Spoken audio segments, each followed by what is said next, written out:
Hello, alors il y a eu une petite coupe.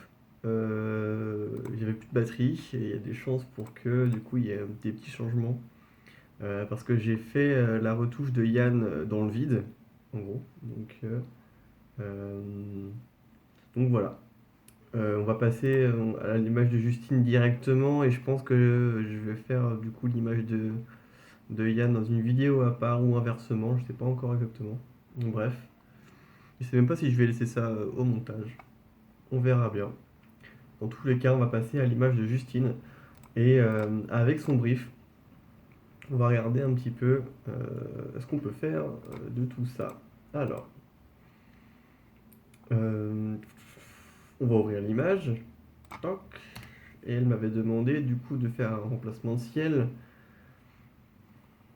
et de savoir comment la lumière pouvait interagir, surtout avec l'eau. Et on va voir que ça va être un peu le cadet de nos soucis vu la quantité d'eau qu'il y a dans l'image, mais bon, on va l'aborder quand même, on va surtout essayer de voir un peu.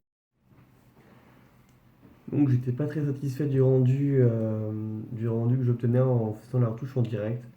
Mais j'aimais pas trop l'ombre, etc. Donc j'ai fait une deuxième version qui m'a pris un peu plus de temps, où je suis reparti du travail que j'avais du coup terminé, mais en améliorant et tout. Le résultat ne me convenait pas tellement non plus.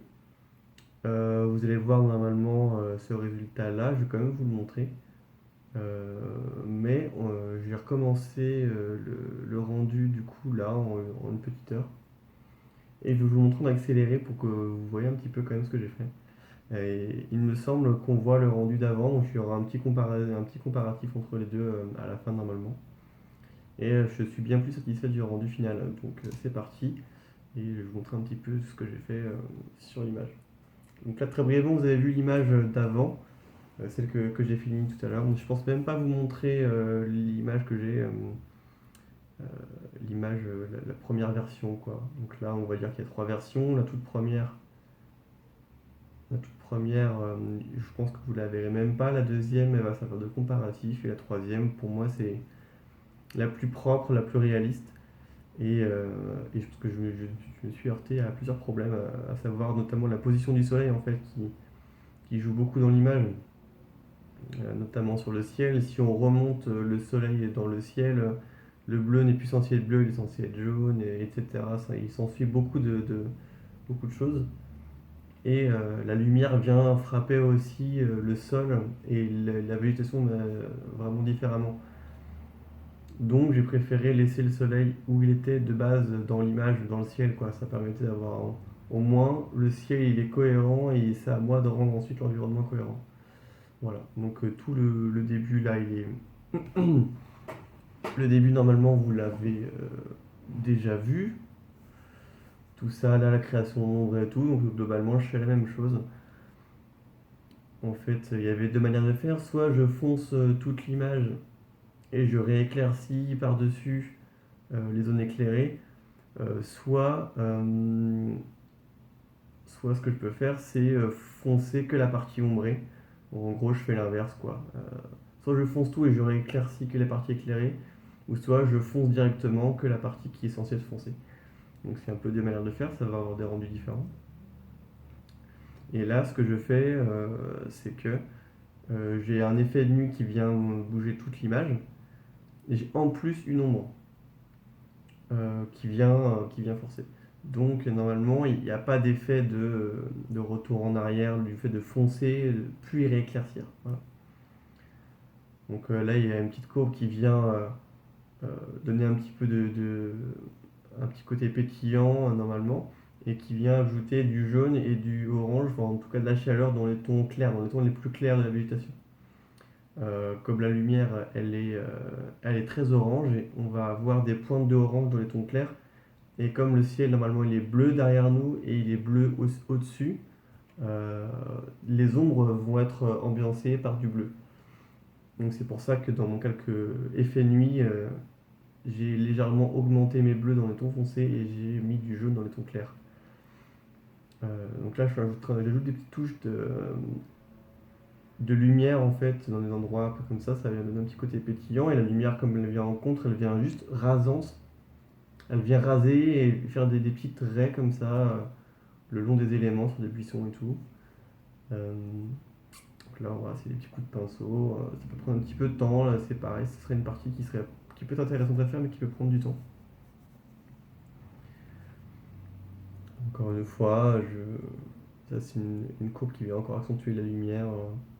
Donc je conserve les zones sombres. Vous voyez que les zones sombres ne bougent pas beaucoup. Par contre, les zones les plus claires des roches là, elles sont vraiment éclaircies.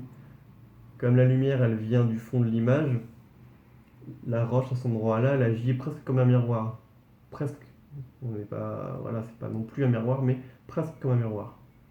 Donc elles vont être assez éclairées. Euh, on va garder. Mais par contre, les ombres, elles, ne sont pas affectées. Voilà, on éclaircit un petit peu cette zone-là. Je pense que je vais l'atténuer un petit peu après. Là, ça pétille un peu trop, c'est pas très crédible.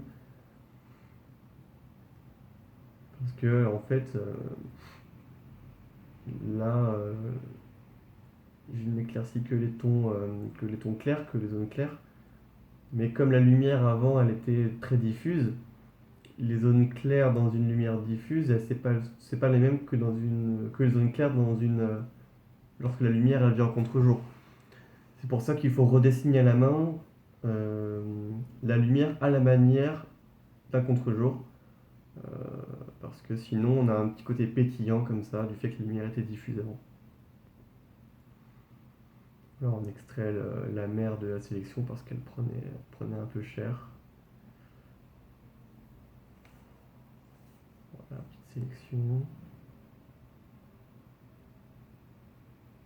Donc le phare, il est complètement dans l'ombre, il est complètement à contre-jour. Et on vient ajouter, là, j'extrais de l'ombre.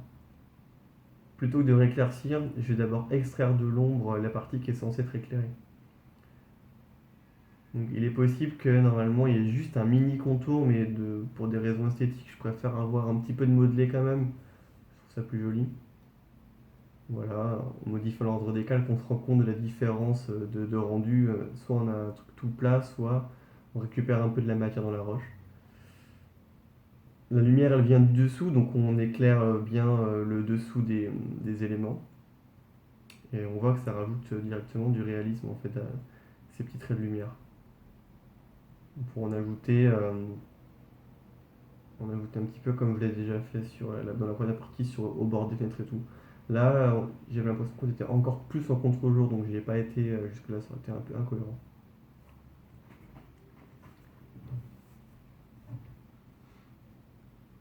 Donc il faut savoir que si on avait vraiment pris la photo comme ça avec le soleil à cet endroit-là, le soleil on voit qu'il crame et que ça aurait un peu brûlé la zone qui était à contre-jour à cet endroit-là. Du coup j'essaie de reproduire un petit peu cet effet brûlé. Donc avec un calque de lumière, donc c'est un fond uni en densité linéaire moins. Et ça vient un peu brûler le bord comme ça. Donc là au fur et à mesure, j'ajoute un petit peu de la lumière à l'endroit où est le soleil pour créer le lien entre les deux images. Donc là voilà, j'ajuste mon calque pour qu'il y ait un peu de jaune, un petit peu de rouge dedans, pour que ça agisse vraiment comme la lumière du soleil qui passe du blanc au jaune, au rouge, et puis ensuite il va vers le bleu, vers le violet, etc. Voilà, vous voyez que je dézoome très souvent, ça c'est important de juger son image à plusieurs échelles.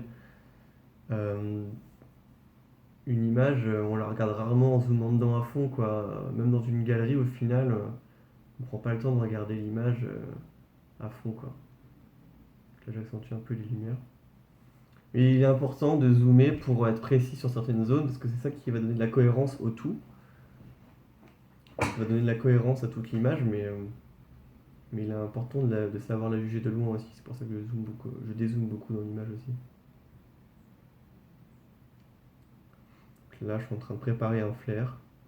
Le flair, j'essaye un peu plusieurs manières. Dans les tons foncés, je viens écraser mes tons foncés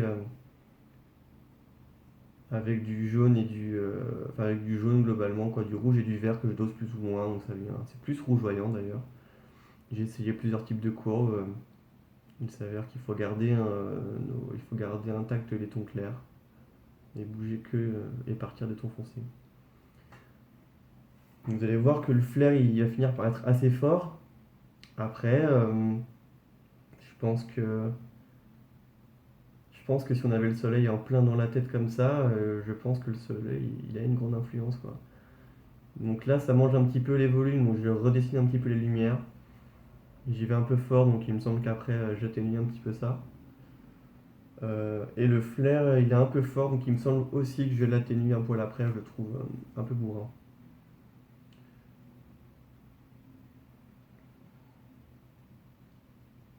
L'ombre aussi, l'ombre qui est assez forte à l'endroit de l'interaction entre le phare et le sol, mais qui au fur et à mesure où on s'éloigne du phare, l'ombre elle disparaît quasiment. Euh, Parce que donc là on voit qu'il y a, voilà, il y avait un petit résidu de bleu qui était lié, voilà, qui était là dans l'image, et puis avec les réglages ça l'a forcé. Voilà, je viens continuer cet effet cramé aussi.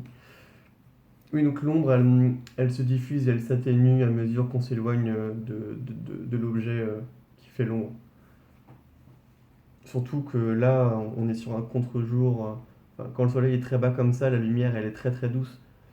Donc c'est pour ça qu'on a envie d'avoir des points de orange, mais la lumière, elle est quand même très douce. Donc quand ça vient un peu trop picoter, euh, quand ça fait des petites zones claires comme ça qui sont... ah, c'est un poil agressif. Et donc ça, je l'utilise, mais j'essaie de le doser. Et il me semble encore une fois que là, je l'ai fait, mais je vais l'atténuer bien après. Parce que dans la mécanique, ça marche comme ça, mais le positionnement de cette netteté à moitié, elle est pas très cohérente et puis elle est un peu brute, quoi. Un petit recadrage pour mettre l'horizon sur le tiers. On est quasiment sur un 16 neuvième, donc ça devient un peu cinématographique, panoramique. Il y avait une zone qui paraissait être l'ombre du phare qui gêne, je trouve, donc j'ai essayé de la déboucher un peu. Voilà, et puis je me suis un peu dispersé en faisant un petit peu de lumière à côté. Hop là, je reviens dessus. Je me suis rendu compte qu'il n'y avait pas qu'une question de luminance, mais aussi de couleur. On voit que ces roches-là, elles sont non seulement plus foncées, mais elles sont trop bleues. Donc je viens les jaunir un petit peu, jaune plus rouge, dans le tout orange, pour aligner, pour les aligner un petit peu sur le reste des roches et que ça choque un peu moins. Là, cette zone-là d'image, elle me pose un peu problème parce que il y a des zones qui sont naturellement foncées et des zones qui sont ombrées. On ne fait pas la différence entre les deux, si bien qu'on confond l'ombre et les zones foncées naturelles.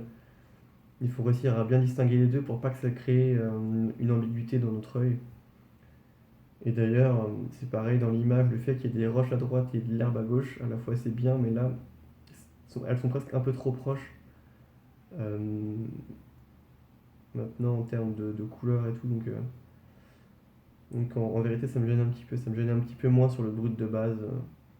C'est un problème que je pourrais régler ça avec peut-être avec pas mal de temps, je pense, parce que là, comme ça, j'arriverai pas forcément à savoir exactement quel est le problème. Il faudrait peut-être faire plusieurs tests. Voilà, donc là, j'ai bien atténué déjà la lumière qui vient en contre, qui vient faire un peu picoter le bout des herbes. Ok, et voilà. Là, je trouvais que j'avais un rendu qui était pas mal. Je voulais m'essayer avec quelques réglages et je m'attendais pas du tout à continuer l'image autant en fait. Donc le mélangeur de couches, ça vient descendre en luminance les tons orange et je trouve ça très très intéressant en fait. Ça vient vraiment adoucir l'image. En général, je le commence fort et je l'atténue au fur et à mesure. Donc là, c'est ce qui va se passer, il me semble. Je l'ai mis à 100%, puis à 40%. Il a dû finir à 15%, je crois. Mais en tout cas, il vient bien découper les couleurs. Il vient un peu saturer aussi, donc c'est pour ça qu'il est intéressant. Donc voilà, un vignettage aussi qui vient un peu recentrer l'attention sur le phare, un tout petit peu de densité. Je désature un tout petit peu parce que c'était un poil fort. Voilà, et j'essaye de refroidir un tout petit peu l'image aussi parce que je trouvais que c'était un peu bourrin, ça faisait un peu trop caricatural le ton chaud. Si bien que je vais faire un petit test. Donc voilà, là j'ai un tout petit peu désaturé. Voilà, là je commence un petit test que j'appelle matinal, où je refroidis mon image et j'essaye d'appliquer une chromie un peu plus froide. Donc en gros, je rétablis presque la balance des blancs d'un plein jour, mais avec un contraste de contre-jour, quoi. Et je trouve ça pas du tout inintéressant, et donc j'ai continué un petit peu à régler cette image comme ça. Là, je trouvais que le ciel, pour le coup, était un peu fort, et je fais mes petits tests, et au final, voilà. Donc j'enlève du cyan un peu partout, je donne plus de blanc. Voilà. Et là, on a un ciel qui est un peu plus calme. On perd un peu d'infos peut-être dans le sol, et puis il reste quelques pétouilles hein, de détourage là, c'est de la matière du ciel aussi. Il y avait encore des bouts d'arbres qui dépassaient dans le ciel. Voilà, c'était pas le but de l'exercice aujourd'hui de les enlever, mais évidemment que d'habitude il faut les enlever quoi. Voilà le résultat final. Et vous allez voir maintenant bientôt du coup la comparaison qu'il y a entre ce résultat-là et le résultat juste avant, qui me plaisait pas plus. Donc là à gauche, résultat d'avant, à droite, résultat de maintenant. Donc voilà, j'espère que cette manière d'expliquer vous plaît. Ça va un peu plus vite aussi, je pense. Vous voyez un peu moins comment je fais par contre. Mais je pense que c'est aussi assez explicite comme ça, quoi. Donc vous voyez les différences aussi qu'il y a entre les deux versions, quoi. À gauche, il y a un rendu de l'arbre qui est assez bizarre. Le ciel, il est un peu rosé. Le soleil, on n'y croit pas au soleil à ce moment-là, on n'y croit pas. Et c'est compliqué de faire un soleil, de faker un soleil. À gauche, on a un rendu qui est plus frais, qui est plus réaliste, plus cinématographique. Il fait un petit peu frais et tout. Et l'image, elle raconte bien plus de choses comme ça, quoi. Je trouve ça bien plus. C'est plus terminé en tout cas. Et l'autre, c'était vraiment des tests et tout. Il fallait que. Je pense que dès la base, j'étais mal parti. Là, je suis parti de zéro. J'ai réexporté l'euro. J'ai pas appliqué ce que j'ai fait au début, à savoir de déboucher tout et tout. Non, au contraire, j'ai joué la carte de contraster un peu pour qu'il y ait plus de différence entre les zones sombres et les zones foncées, pour que les lumières viennent se poser naturellement sur les zones déjà plus claires, plutôt que de tout aplatir et que ça vienne créer ces petits picotis là que j'aime pas trop. Euh, voilà, et je pense que c'est tout. L'image finale la voici, et puis bah voilà, à la prochaine. Salut!